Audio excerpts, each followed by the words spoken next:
When thinking of the most average player in the NBA, who comes to mind? Is it a role player on an okay team? Is it a young guy who hasn't hit his prime yet but is an up-and-comer? Is it a guy that's past his prime who's hanging around the league for too long? Or is it a guy whose impact just doesn't show up in the box score?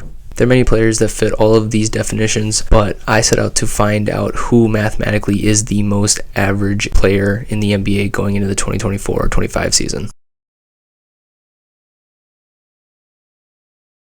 To start, let's take a look at player efficiency rating, or PER. PER is one of the most used and most basic analytics stats out there. It was created 30 years ago by John Hollinger and has been used ever since. It even has the ability to look back historically into different eras. The part about PER that we are interested in is that they have a baseline league average of 15. No matter what rule changes, era, or playstyle takes over the NBA, the average PER is always set to be 15. So, who has a PER of 15 from the 2023-2024 NBA season? Denny Avdia at 15.01 is the closest. So perfect, there we go, we're all done. Thanks for watching. Yep, we're out of here. Let's hold on for a second. Yes, Avdia probably falls into one of the categories I mentioned. And if you were to take a quick glance at his stat line, yeah, 15, 7, 4, 51, 37, 74 splits. Maybe a little high, but yeah, he's probably around average. But let's go deeper. Let's define what is truly the average in each statistical category. We'll start by breaking down the criteria we will need to use to find the most average player. I wanted to find the absolute average player, down to how old they are, how much they weigh, and how tall they are. Age, height, and weight were considered to find the absolute average player when it comes to age and body type. In the 2023-24 season, the average player was a few weeks past their 26th birthday and stood at 6'6.5", 215 pounds. This tracks, and I'm sure it wouldn't take a genius to guess the average height would be around the size of a wing player. If this feels a little low to you, let's take a second to think about it. We can agree that the vast majority of NBA players are somewhere between 6 foot and 7 foot, and that already puts the scale at just 6'6". Throw in the Embiids and the Wembys of the league, and you get up to 6'6.5". Moving on, the main components used to find the most average player are all positive box score stats. This may have an impact for some players that may be analytically above average but lack statistically. These stats are points, rebounds, assists, steals, and blocks per game, with field goal, 3-point, and free throw percentages also being considered. The main category that's missing is turnovers, which after going back and forth on, I decided to not include. Guards, more specifically point guards, are hurt much more by turnovers than the rest of the positions, which makes sense. They have the ball the most. The average point guard sits at 1.5 turnovers per game, and all other positions are at 1.1, except for centers that are at 1.2, which is kind of weird. We now have all the stats we want to look at. Now let's take a look at the most average player in every statistical category. Basketball Reference lists 240 eligible players for rate stats, so only those players were considered. All 570 players were considered to be the most average, but with so many averages in the zeros, it dragged down the stats so far down, so we stayed with just the qualifiers to find our average player. The average points per game last year was 11, which was put up by Eric Gordon. The average rebounds per game was 4.0, which was matched by Jalen Williams.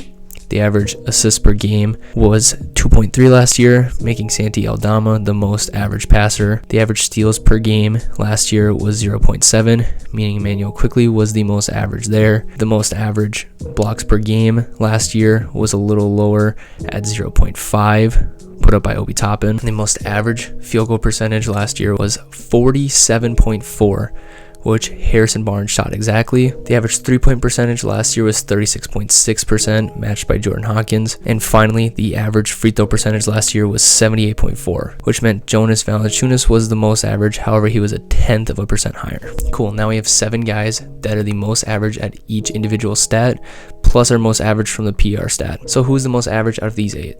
Harrison Barnes? No. Eric Gordon? Nope. The league's most average player has to be one of these 8, right? Actually, it's none of these 8 that are the most average player. So are we back to square one? No. We now have a build and a stat line of the most average player. A 26-year-old wing putting up 11, 4, and 2.5 a game with around a stock a game with splits of 47, 37, and 78.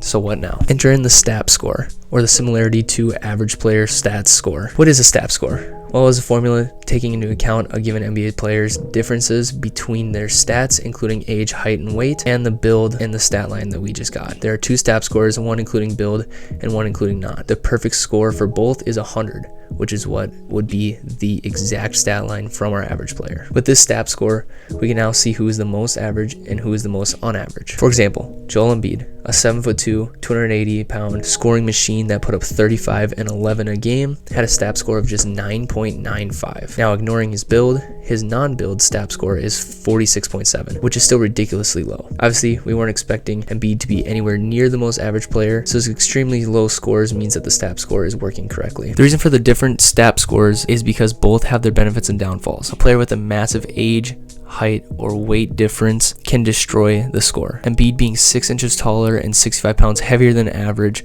dropped his score drastically. The non-build score can show what it would look like when taking away the physicals, which would make it somewhat like a PER centered around 100. Using the build score only lets guys 6'7" to 6'9" even have a true chance to get a high score, destroying everyone else's score. An interesting example is Derek Lively, a 7'1" young big man coming off a rookie season with slightly below average box score stats compared to the league as a whole. Of the top 275 players, which includes all of the qualifiers and notable players such as Embiid that were non-qualifiers, Lively has a non-build STAPS score of 1.1, the second lowest. Including his build, his score plummets to negative 13.15. This is because he did not make a 3 and was a bad free throw shooter. Again, players with massive pitfalls in their game, such as not being a shooter, will take a player completely out of contention to be the most average. Now, there's some gems throughout this, and I will work to finish this out and get the last 300 done to find even more gems. I'll have a link below to the spreadsheet once it's complete. This data will be using the top 275, as I mentioned before. There shouldn't be anybody that I did not find that would change this information in the video to be false. Players at the time of recording that had incomplete STAPS scores are all players that have non-build STAPS scores under 60, which means they should be non-factors, as I haven't seen anybody make a 40+ point jump from the non-build to a build STAPS score. Now, using this formula, who is the most average player? First, the non-build STAPS score. Reminder, this is strictly the most statistical average player, ignoring height, weight, and age. The top 5 are Caleb Martin with a score of 91.9, Harrison Barnes with a 92.5, Moses Moody with a 92.6, Kevin Huerter with a 92.9, and finally, the most statistically average NBA player, Grant Williams, with a STAPS score of 93.6. And yeah, statistically, it's pretty spot on. A little less of a score, slightly better rebounder, and almost spot on defensively. His shooting splits is where he loses most of his points on his score, just like everybody else. Where does he stack up when considering players' builds? Well, Williams crashes to an 82.35. In fact, Moses Moody is the only player to stay in the top 5 for both scores, as he ties with Cameron Johnson for 4th, both with a score of 87.35. Aaron Nesmith and Najee Marshall tie for 2nd, both scoring an 88.35, and just barely beating them out. Earning the crown of the most average NBA player when considering player build alongside statistics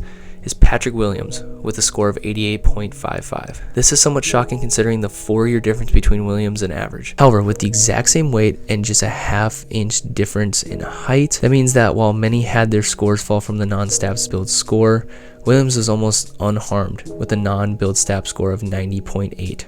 which was the 10th best. So there you have it. Heading into the 2024-2025 season, if you want to watch the most average statistical player, go watch some Grant Williams highlights. But if you want to see what the definition of the most average NBA player is, you can turn on a Bulls game and see the most average player, number 44, 22-year-old Patrick Williams.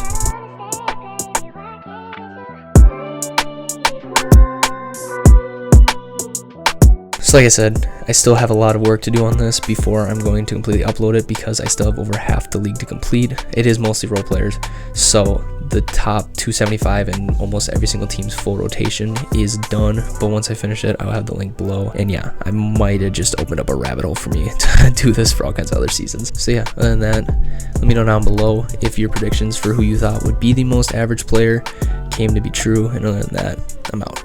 Peace.